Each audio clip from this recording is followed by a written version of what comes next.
കായംകുളം പുല്ലുകുളങ്ങരയിൽ തെരുവുനായ ആക്രമണം 4 മാസം പ്രായമുള്ള കുഞ്ഞിനുൾപ്പെടെ 4 പേർക്ക് കടിയേറ്റു.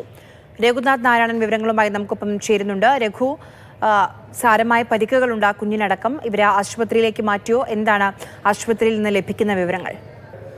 പിഞ്ചു കുഞ്ഞിനെ അമ്മൂമ്മയും കൂടെയാണ് പട്ടി കടിച്ചത്. അതുപോലെ തന്നെ ആ പട്ടി കണ്ടല്ലുപോലെ വിവിധ ഭാഗങ്ങളിൽ പല ആൾക്കാരെ കടിച്ചതിന് ശേഷം ഓടി വന്ന കൂട്ടത്തിലാണ് ഈ കുട്ടിയെ ഉൾപ്പെടെ അമ്മൂമ്മയും കടിച്ചേക്കുന്നത്.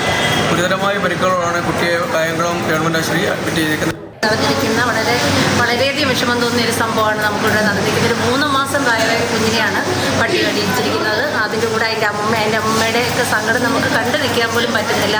അതുകൊണ്ട് പഞ്ചായത്തും നമ്മുടെ ഗവൺമെൻറ്റും ശക്തമായിട്ട് ഇതിനു വേണ്ടി വേണ്ട നടപടി എടുക്കണമെന്ന് മാത്രമേ എനിക്ക് പറയാനുള്ളൂ.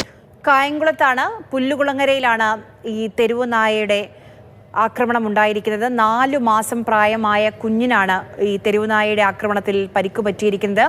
4 പേർക്ക് പരിക്കേറ്റിട്ടുണ്ട് തെരുവുനായ ആക്രമണത്തിൽ. ഇവരെ ഇപ്പോൾ ആശുപത്രിയിലേക്ക് മാറ്റിയിരിക്കുകയാണ്. തെരുവുനായ ശല്യം അതിരൂക്ഷമാണ് കായംകുളത്തെ പുല്ലുകുളങ്ങരയിൽ. അതിൻ്റെ ദൃശ്യങ്ങളാണ് നമ്മൾ ഈ കണ്ടത്.